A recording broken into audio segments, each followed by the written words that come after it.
एक बार एक गांव में एक माँ और बेटे रहते थे। बेटा माँ की एक बात भी नहीं मानता था। उसके मन में जो आता वही करता था। उसकी हरकतों से माँ और गांव के सभी लोग परेशान थे। एक दिन सभी गांव के लोगों ने उस लड़के को मार पीट कर गांव से निकाल दिया, भगा दिया। वह लड़का वहाँ से भागकर एक जंगल के रास्ते से जा रहा था। तभी उसने देखा एक पेड़ के नीचे एक महात्मा ध्यान में मग्न होकर बैठे हुए थे। वह लड़का बहुत दूर से भागता हुआ आया था और वह बहुत थका हुआ था। तभी वह उसी पेड़ के नीचे महात्मा के कुछ दूरी पर बैठ जाता है और सब कुछ छोड़कर सन्यासी बनने का ख्याल उसके मन में आता है। वह समझ चुका था कि जीवन में कोई अपना नहीं है, अपने भी मतलब के लिए हैं।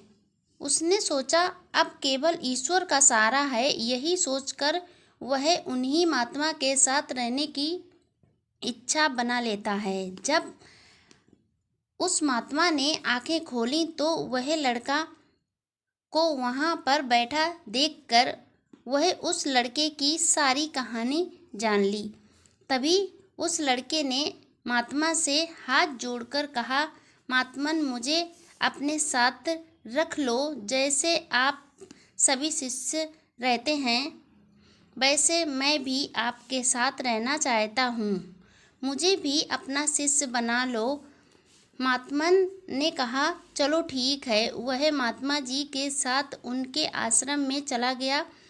वह वहीं सभी शिष्यों के साथ रहने लगा। जब भी कोई उसे दुख के बारे में या उसकी गलतियों के बारे में कुछ कहता तो वह तुरंत बता देता कि गुरु के उपदेश सुनकर और पास ही गंगा में स्नान करके 108 यज्ञों का फल मिलता है और सारे पाप भी धुल जाते हैं। गुरु जी के उपदेशों के इतने पवित्र वचन सुनकर पापी भी एक महान आदमी बन जाता है। इतनी श्रद्धा भक्ति के बाद भी वह अभी सन्यासी बनने के लिए परिपक्व नहीं था। वह आज भी कुछ ऐसी गलतियां करता था जिससे गुरुजी और उनके शिष्य सभी परेशान हो जाते थे। वहाँ उसका कोई घर परिवार तो था नहीं। उसने इंद्रियों पर विजय भी प्राप्त नहीं की थी। वह अक्सर वैश्यागमन करता। वैश्यागमन के उपरांत गंगा के जल में डुबकी लगा लेता। धीरे धीरे पूरे आश्रम में उसकी चर्चा होने लगी।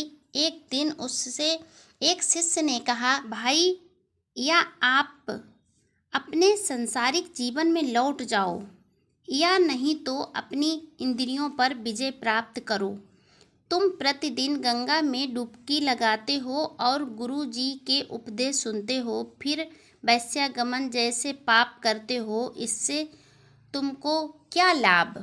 आगे उन शिष्य ने कहा, तुम्हारे सारे पुण्य क्षण भर में शून्य हो जाते हैं ना तुम्हें अपनी इंद्रियों पर विजय प्राप्त हो रही है, ना तुम अपनी आत्मा को मलिन होने से रोक पा रहे हो। ऐसे संन्यास आश्रम का क्या लाभ?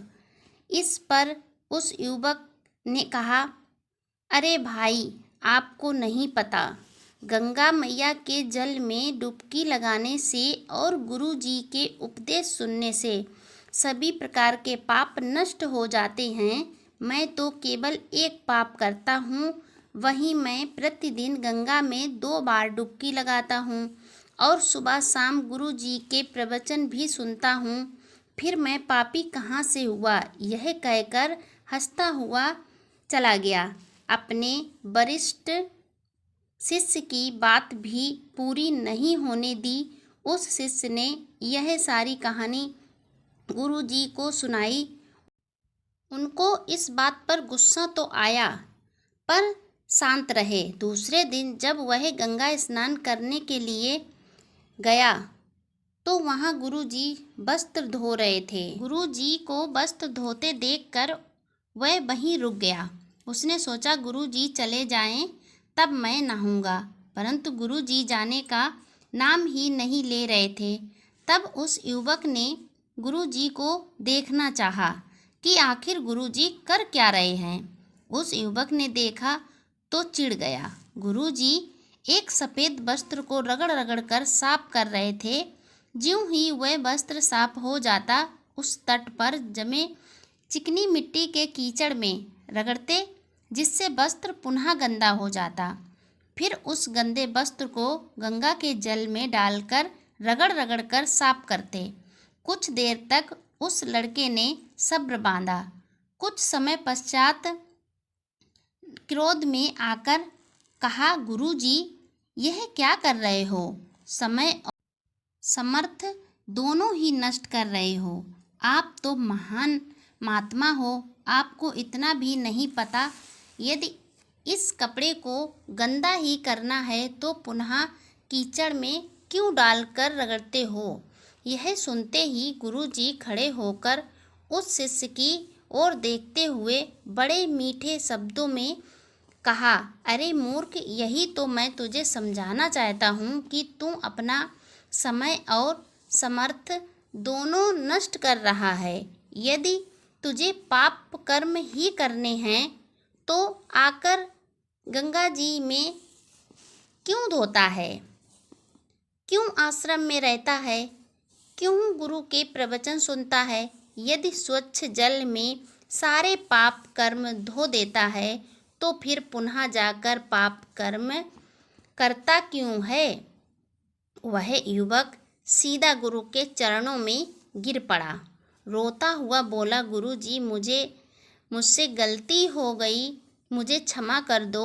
अब मैं जिस पाप को धो दूंगा उसे पुनः नहीं दोहराऊंगा। फिर गुरुजी ने उसे सही रास्ते पर आने के लिए कहा, तुम्हें अगर सभी पापों से छुटकारा पाना है तो तुम्हें सभी गलत कर्मों को छोड़ना होगा, तभी तुम मुक्ति को प्राप्त कर सकोगे। अगर तुम सही मायने में सत्संग का सुख पाना चाहते हो, तो शांति का अनुभव करना चाहते हो, तो एक सच्चा सन्यासी बनकर रहना होगा। उस समय से वह शिष्य सभी शिष्यों की तरह ही आश्रम में रहने लगा और सत्संग सुनने लगा, प्रवचन सुनने लगा और वह गुरु का सबसे प्रिय शिष्य बन गया। वीडियो अच्छी लगे तो लाइक शेयर कमेंट जरूर करें।